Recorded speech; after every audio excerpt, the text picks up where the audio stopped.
Viral video হয়েছে, কোনটা viral video হয়েছে সেটা যদি মেনশন করে বললে ভালো হতো। একটা ভিডিও দেখাচ্ছি, একজন লোক একজন মহিলা পুলিশকে বেধড়ক মারধর করেছে। দেখেন, আপনারা তো মহিলাটাও তো কমপ্লেন করেনি, না, কিন্তু আপনারা বেশি বেশি খুঁজাই বেড়াচ্ছেন। কারণ মহিলাটা স্বামী ছাড়া অসামাজিক কাজ করেছিল। অসামাজিক কাজে গ্রাম্য সালিসি বৈঠক বসেছিল। গ্রাম্য বৈঠকে যা হয় আমাদের এই অনুপাতে একটা বিচার আচার করেছে, কিছুটা রং হয়েছে, আমরাও অস্বীকার করছি না যে রং হয়নি, ভুল হয়েছে কিছুটা, গ্রামবাসী মিলে করেছে।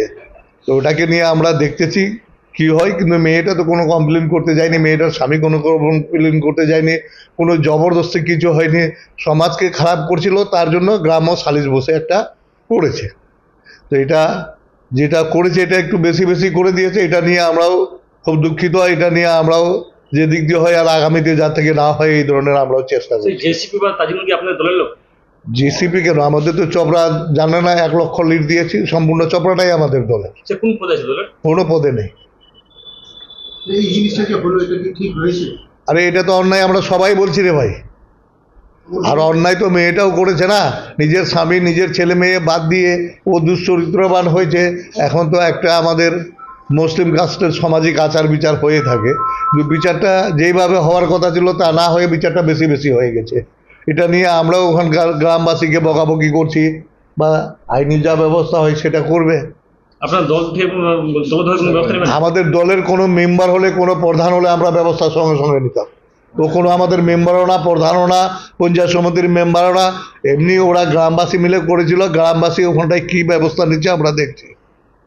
ভিডিও দেখেছি, খুবই ন্যাক্কারজনক ঘটনা, খুবই নিন্দনীয় ঘটনা। মমতা ব্যানার্জির অনুপ্রেরণায় পশ্চিমবঙ্গে এখন বুলডোজার চলছে, মব লিঞ্চিং হচ্ছে। এই কাজগুলো মমতা ব্যানার্জির অনুপ্রেরণায় তৃণমূলের লোকগুলোই করছে। আমরা তো সবাই জানি যে এই ঘটনাটা ঘটিয়েছে যার নাম জেসিবি, কার লোক? তৃণমূলের বিধায়ক, চোপড়ার তৃণমূলের বিধায়কের খুব কাছের লোক। এর মানে নিশ্চয়ই মমতার অনুপ্রেরণায় এসব হচ্ছে। আচ্ছা, কোনো ঘটনা যদি ঘটে থাকে সেটা সমাজের মানুষকে নিয়ে বসে আলোচনা করা যেতে পারতো, বা প্রশাসনের সহযোগিতা নেওয়া যেতে পারতো। আইন আছে, আদালত আছে।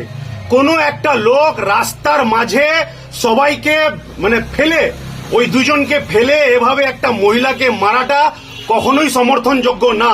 এই ঘটনা পশ্চিমবঙ্গে আমরা আগে দেখিনি। এগুলো আমরা দেখতাম তালিবানের জামানায় আফগানিস্তানে এরকম ভাবে মহিলাদের উপর অত্যাচার করা হতো। আজকে সেই তালিবানি রুল চোপড়ায় উঠে এসেছে, চোপড়ার বুকে হচ্ছে। আর যে ঘটনাগুলো ঘটিয়েছে জেসিবি, তার নিজেই সে সমাজ বিরোধী। অনেকগুলো কেস তার নামে আছে, বহু ধরনের কেসে তার অভিযুক্ত। সে আজকে ফয়সলা করছে, ইনসাফ করছে, সালিসি সভা করছে। এগুলো খুবই ঘৃণ্য ঘটনা, নিন্দনীয় ঘটনা, ধিক্কারজনক ঘটনা। আমরা আমাদের সংগঠন ডিওয়াইএফআই এর তরফ থেকে ধিক্কার জানাচ্ছি, এবং আগামী দিনে আমরা এর বিরুদ্ধে প্রশাসনের দ্বারস্থ হব। যেখানে যেখানে কমপ্লেন জানানোর দরকার আমরা কমপ্লেন জানাবো।